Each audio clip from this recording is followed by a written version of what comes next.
we're just gonna we're cutting off for Q&As. What? We're cutting off for the question and answer sessions. Okay. So that's when we get to that part, we'll stop.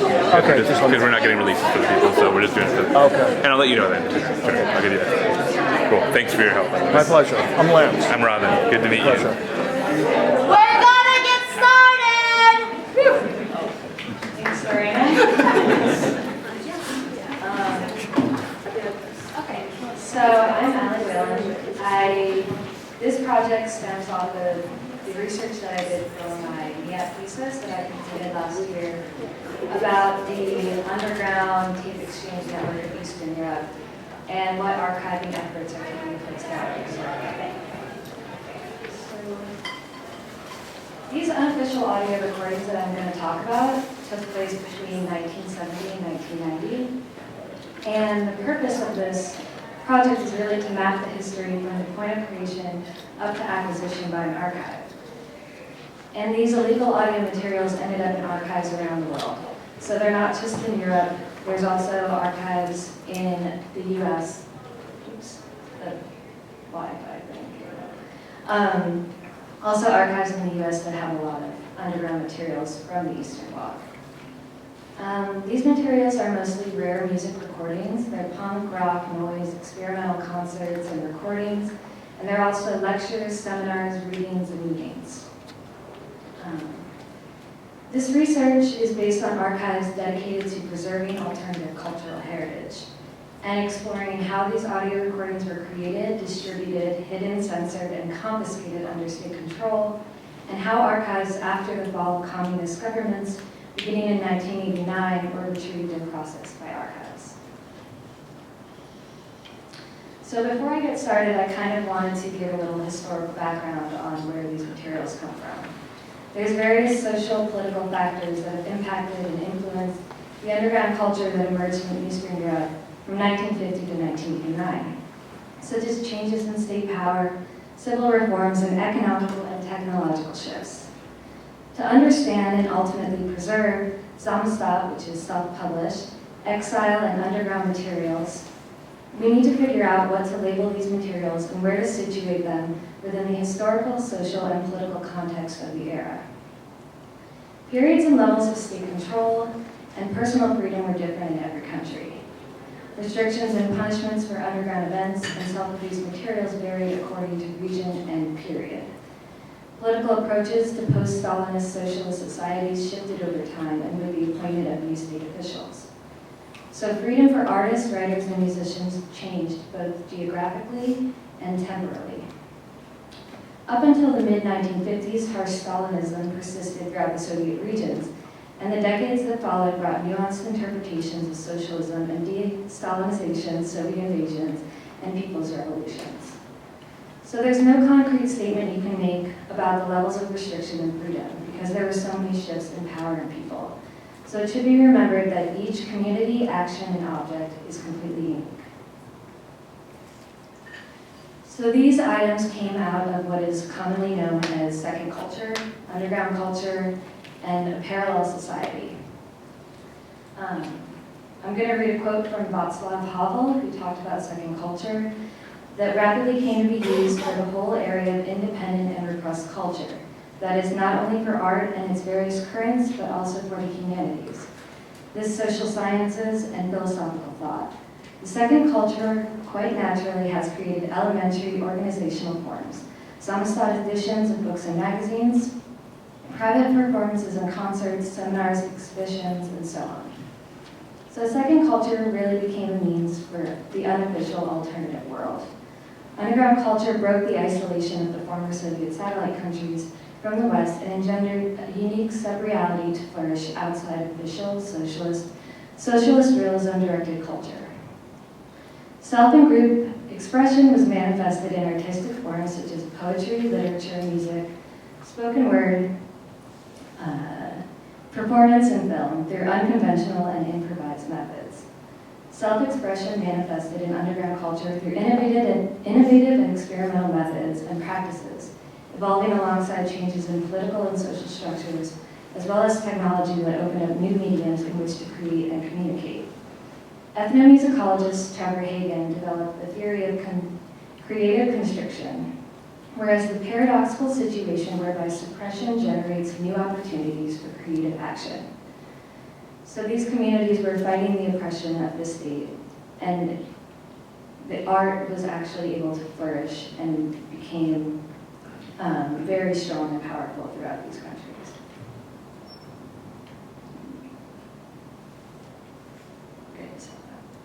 Never mind.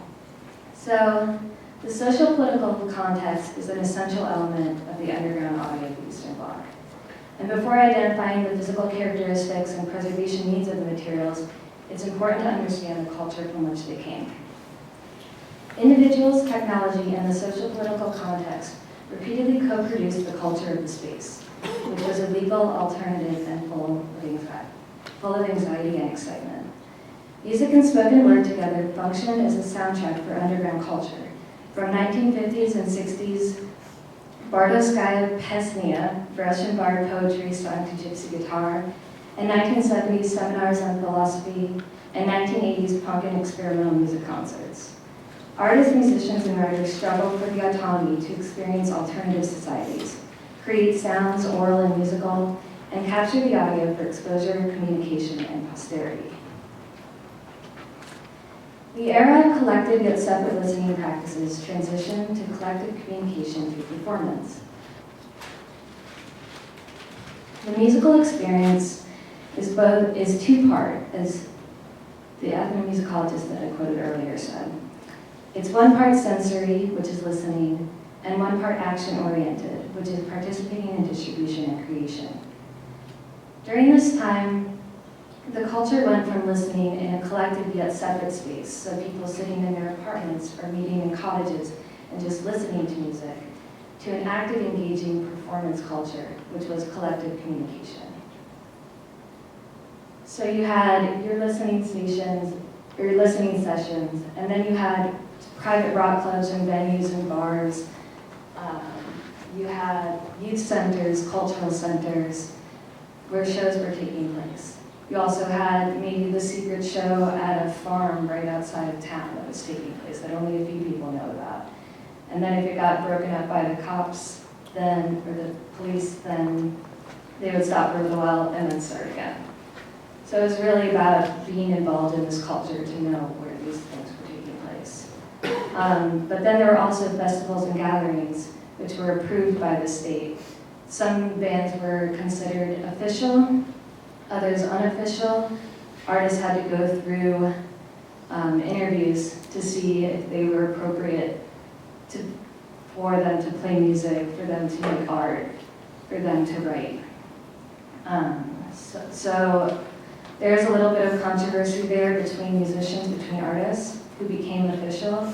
Some official artists used that as a platform to mix in their subliminal messages in there. Zamistad journalist Alexander Kushnir wrote that the underground music scene was like finding a knife in your pocket, or discovering a death cult next door. 1 minute you're straight back, young pioneer spooning down whatever music Melodia, the USSR's sole government-run record label, deemed toothless enough for mass consumption. Italian love songs, life-affirming Soviet ballads, and the preternaturally unhateable ABBA, and aforementioned bad disco. The next you are headbanging to ditties like Old Age, No Joy, Corpse Smell, and Hey Rod, Grow Up. Years before Gorbachev took the podium at the 1986 Congress of the Communist Party and uttered the words glasnost, musical perestroika had already begun. But this didn't happen without repercussions for counterculture activities. Artists, musicians, and activists were imprisoned for producing and distributing and storing underground materials. This top secret record right here is a report of surveillance for an artist in Budapest who was running a chapel studio, or you call it a chapel studio, it was an exhibition space for musicians, for artists, for communities to gather. And the secret police were documenting and surveillancing him the entire time. And so when he got his records back, he saw the reports that they had on him. And then I'll talk a little bit more about him later.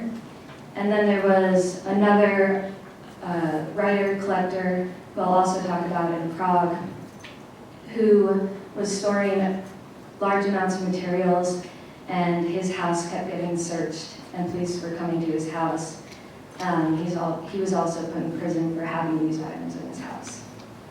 So I'm going to read a short quote from Maximum Rock and Roll that did an article on Czechoslovakian rock and punk, and also ex-Yugoslavian. Due to the lack of freedom of expression, being punk there in Eastern Europe meant usually a daily fight against the different kinds of police forces, censorship, and all authorities. That also meant that many punks were labeled social parasites, drug addicts, or cultural agents of capitalism, or were simply sent to psychiatric hospital like many regular political opponents. And for a very short time, the state forced many musicians either to escape to the West or change their music to be completely castrated and senseless pop music. The long hairs became the enemies. Pubs refused to serve them, they were kicked out of school or fired from their jobs. Cops and hostile average citizens beat them up on the street. And this is actually an illustration of a Russian musician being ripped off of the stage and sent to the psychiatric hospital to be sedated. So, these independent works made in the Soviet satellite countries are essential to the cultural history of Eastern Europe, as representations of an underground culture that existed during a period of censorship and repression. Do-it-yourself practices behind the Iron Curtain were pulled off secretly and illegally by smuggling texts, 45, 78, LP records in and out of Soviet territories, holding private exhibitions, exploiting access to copy machines, borrowing video cameras from state institutions, and bootlegging records for unofficial distribution. Public response kept bands from being silenced, as the individuals continued to find ways to comment in unofficial zines and spread music around the underground community through an extensive tape exchange network. Here we have Georgi Galate. He's the artist I was talking about earlier who had a chapel studio for exhibition. He's recording a concert in the audience right there. He still has that tape in the archive in Budapest. These are just a few of the documents that would circulate. We have open reel tape, cassette tape, and many, many zines. So this was a real transition from just acquiring items to actually having the responsibility of archiving and collecting them. Because these materials came from concealed or undocumented sources, the issues that we usually face when archiving collections are complicated because so little is known about the technical aspects, provenance, and content of these recordings. Artists, musicians, and distributors within these parallel spheres were compelled to enact clandestine forms of performance, recording, circulation, and storage, leaving behind limited documentation for their productions. Thus, contemporary approaches to archiving and preserving illegal audio created within the Eastern Bloc and distributed throughout the region and abroad are widely varied. Efforts by archivists are complicated by the ephemeral nature of materials. Archivists are challenged by the lack of records and information, inability to track exiled and dissident artists, limited funding for unidentifiable content, and physical condition concerns resulting from decades of non-archival handling and storage. And in some cases, continued marginalization of the genre and contributors. Artists, musicians, and artists were compelled to enact these clandestine forms of self-expression, such as recordings, performances, and exhibitions, but also ways to collect and preserve the large amounts of material being independently produced. So now I'm going to give a little bit of overview for some archives in Eastern Europe that I visited last January, I think, 2 years ago, actually. Some of them have a little bit more description because I was there doing case studies for a week. Some of them are a little shorter because I only had a few days to visit them. This is Liber Prohibiti. It's in Prague, Czech Republic. It was opened in 1990. They have a massive audio collection as well as many zines and books that were self-published, Samostat, and Exile. A total collection of over 40,000 materials. Their paper materials include Czech exile, foreign exile and language, World War II resistance, and indigenous publications. Their audiovisual materials are nonconformist music, underground lectures and seminars, amateur videos, and video documentaries. And their documents that they have are violations, independent initiatives, and unpublished works on activities, organizations, and correspondence. The founder said, "The library of prohibited books arose from the need to collect in one space and to provide wider access to the production of exile and Samizdat publishers, and to fill this blank spot in our recent history." This is the founder, Jiří Gunterad, in the archive. The people that are presented here were the collectors who are either still active in the archive or unreachable. This first one, Petr Cibulka, he was an avid tape creator and collector. He went to many concerts and would tape them and then distribute them. But then the police confiscated his entire collection and they put them in these scrapbooks. They ripped out the labels and put them in these scrapbooks, and that's what those stamps are on there, are from the secret police. But the issue with these are that he created all of these inserts. And when the archivists are trying to digitize them, they're trying to match the information with the content that they're hearing, and they're not getting a match. So that this information that's provided isn't reliable. Sometimes the songs aren't what the songs are. Sometimes it's not the band. He also had no copyright to produce these tapes. So access is very limited for them, and therefore funding is very limited for them. Mikuláš Hadima, this guy with the saxophone, he was in this band Extempore.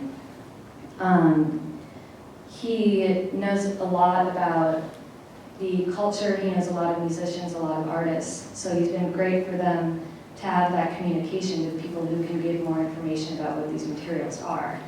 He's currently cataloging the open reel tape collection for them. And Jiří Gunterad, he knows the most about the collection. He's at the archive all the time, he's engaging with people, they're holding public events, they're trying to increase access to their collections. They have many of their zines and magazines available online. They're doing some digitization at the archive, but the technology is very limited for them. But they've managed to start transferring all of their audio to at least preservation WAV files. But the video is a bit harder for them, so they are transferring directly to DVD for right now.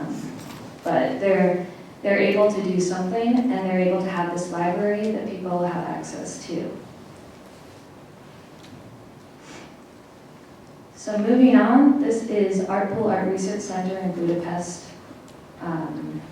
Hungary. It was opened in 1979 by two Fluxus artists, Julia Klinice and Georgi Galante. The mission of their archive is to be an active archive. So they want people to come in and use their materials, and then they want whatever that person created to be archived at Artpool. A lot of the materials in this archive were actually recorded by these two artists or their friends in the community. These two artists are the main archivists at this archive, so they know the most about the collection, but they're very busy and they can't spend their time filling out the catalogs, so they depend a lot on researchers to come in and help them fill in with the content and description. They have over 20,000 materials. They have posters, photos, and art of Hungarian art and culture, installation, artist stamps, and public and street art. They have Samizdat books, magazines, and documents of catalogs, artist books, and manuscripts, letters, and clippings. And then they have a pretty large tape collection of alternative and experimental film and theater, or AV collection, underground lectures, seminars, music and poetry, actionism and fluxus, and Hungarian TV and reports. This is Julia Klinitze in their studio. They had a series called Artful Radio, where they would make broadcasts that were put directly to tape and then distributed. This is her in the studio recording the tape. These are the actual recorders that they used to make the tapes. You can see a picture of the chapel studio there where they held their exhibitions. And they digitized all of these Artful Radio tapes, and those are accessible on their website. And you can look at the inserts and you can hear the content. It's mostly experimental music. Sometimes it's a broadcast. They did this broadcast that was between Berlin, Vienna, and Budapest, so that they could engage with each other and have communication between these isolated countries. This is Karta. It's in Warsaw, Poland. This is a little bit of a different archive. It's more of a foundation. It wasn't started by the people that are currently running it, so they don't have that invaluable insight that the other ones do. And I went there for a few days looking for tapes, but they mostly have documents on the Solidarity movement. But then I told them what I was looking for, and they're like, oh, well, we have this one little box in the back, but I don't think you're really going to be interested in it. And then they pulled it out, and it's just all of these hardcore anarchist scenes and tapes, and I was like, that's exactly what I'm looking for. So these are some of those here. And actually, when I was going through the zines at this archive, I found an article about the collector, the recorder, the distributor in Prague. I found an article about his tape distribution label in a Polish zine. And that can be used to fill in the catalog at that archive, and then that archive can figure out about this massive tape collection that they have in Prague. So this could really be a good opportunity to bridge these two places. Next, I'm going to move on to Serbia, to Belgrade. I visited the Academic Film Center there, which has a very large archive but didn't really have a tape collection, zine collection like I was looking for. But they do have a pretty incredible collection of black wave cinema and exhibition and the period of semi-legal filmmaking under Titoism. But to find these tapes and stick with this mission and this theme of the project, I went to the local record store, Yugo Vinyl, that specializes in rare ex-Yugo recordings, zines and magazines for underground punk, hardcore rock, and pop. And while I was there, I found all of these reissues that were originally put out on cassette tape and now are reissued on vinyl and available at the store. There was one called Exu Electronica, and these were compilations of different underground electronic bands. And there were 3 of them, and they're pretty amazing, so I would suggest listening to them. But this was a case of not only digitizing and creating access at a library, but doing reissues and putting it in like a record store setting, not so much an archive library setting, so making it more accessible to the public. So I'm going to try to go over a workflow, but then go over all the reasons that the workflows for this kind of material is a little bit more complicated. So the process of acquiring and collecting these materials, it's an issue to figure out where they came from and their provenance, because they were hidden, donated, traded on the black market, and acquired through mail distribution. And then when it comes to cataloging and researching and processing, it's hard to make these relationships between items, especially when the information that you have is not reliable. But then also, these secondary materials are going to supplement that and provide you with information. So if you have one band name and maybe all the songs, you don't know if the songs on the insert are accurate. Sometimes a zine will just have a list of all the songs that were put out on a record. Or they'll have lyrics, and you can match those lyrics against what the insert might say. So these secondary materials are really valuable for these archives. There's limited documentation and context, and the physical condition and where they were is completely unknown. So processing and trying to figure out how to preserve them is complicated. And then when it comes to transferring and listening and prioritizing them, these recordings were made on everything, anything. They were made on x-rays. They were made on somebody's little system in their house. Maybe they were recorded at a radio station after hours. So there's a lot of inconsistencies. They were duplicated. That was the culture of the tape exchange, was mass duplication, mass distribution. So there's a lot of generational loss.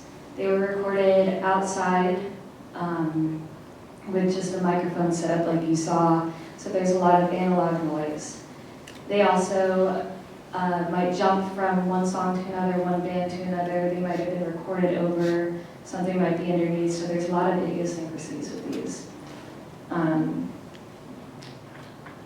then when it comes to access and storage, these collections are somewhat neglected and unknown. So these archives are trying to raise awareness about their collections, but it's hard to access the content that's on there. So this project is really about connecting independent archives that have underground collections and show the ingenuity, determination, and resourcefulness that artists and archivists took and are taking to document actions and preserve collections. When the state condemned, oppressed, and threatened the voices of artists, musicians, and writers, they found another means of self-expression, creating their own society and inventing modes for communication despite isolation. Many archivists are now those individuals who help flourish the underground community. They are committed and engaged with their collections and provided valuable information that is used to provide access and understanding of this period. I'm trying to start a network to reconnect this original network across former Eastern Bloc, Yugoslavia, and Soviet Union. Because these materials were so widely distributed, there are duplicates and secondary materials to help describe the content and history of what these items were, where these items were, because each object has an individual story. To facilitate interaction and sustainability, where archives can learn about each other's preservation methods and exchange techniques and information about materials so that more can be learned about these collections, awareness can be raised, and access can be expanded. So, those are sources. But now, I want to play some stuff for you guys.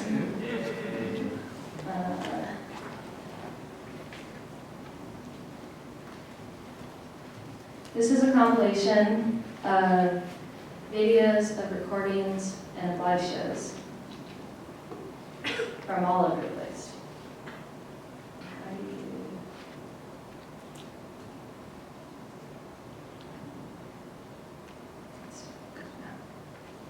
Oh wait, I'm going to turn the volume down.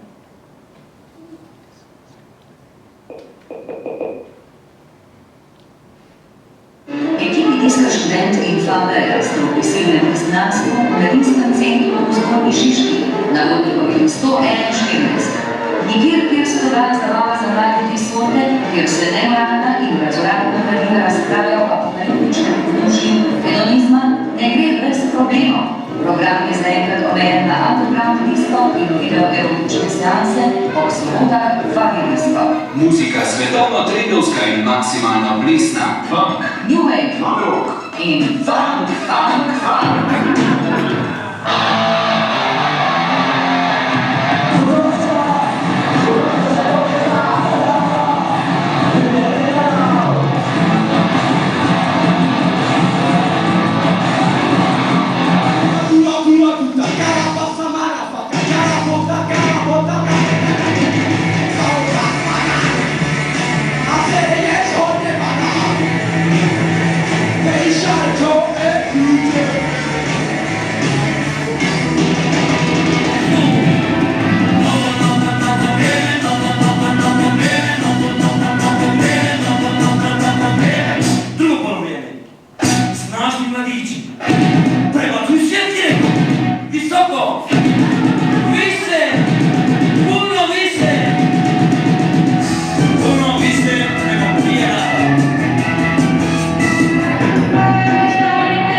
Představu, že všední duch byl infikován odkud si z exteriéru všední. Ovšem všední duch nemůže mít žádný exteriér, nebož pouze a jedině interiér. Tedy mohl by být infikován sebou samým, čili infikace všejediného do všejediného zmítajícího se v nesmírné rozporuplnosti.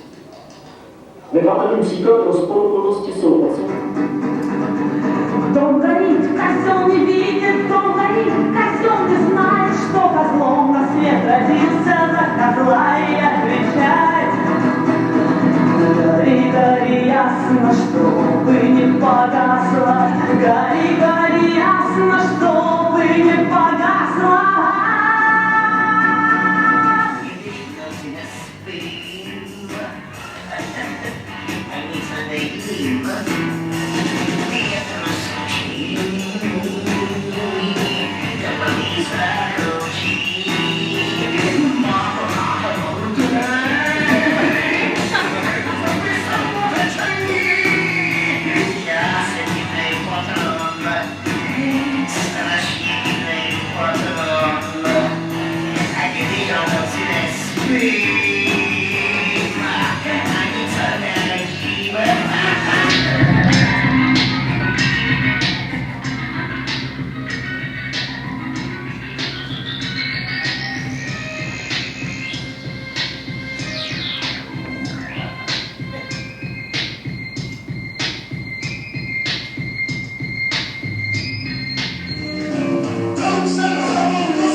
That's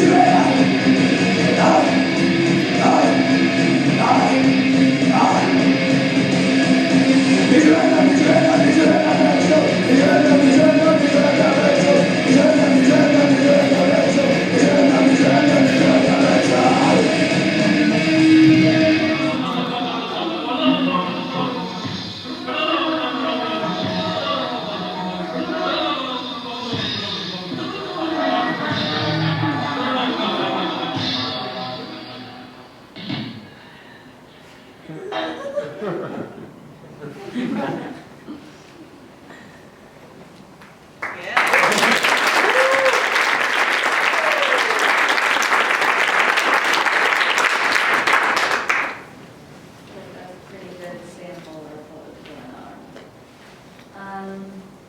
So that about wraps it up. I have like a slideshow that I can play from an archive in, I don't know what the it's gonna be green. We'll have to put it back in. That's the. Well, maybe we'll get to see it.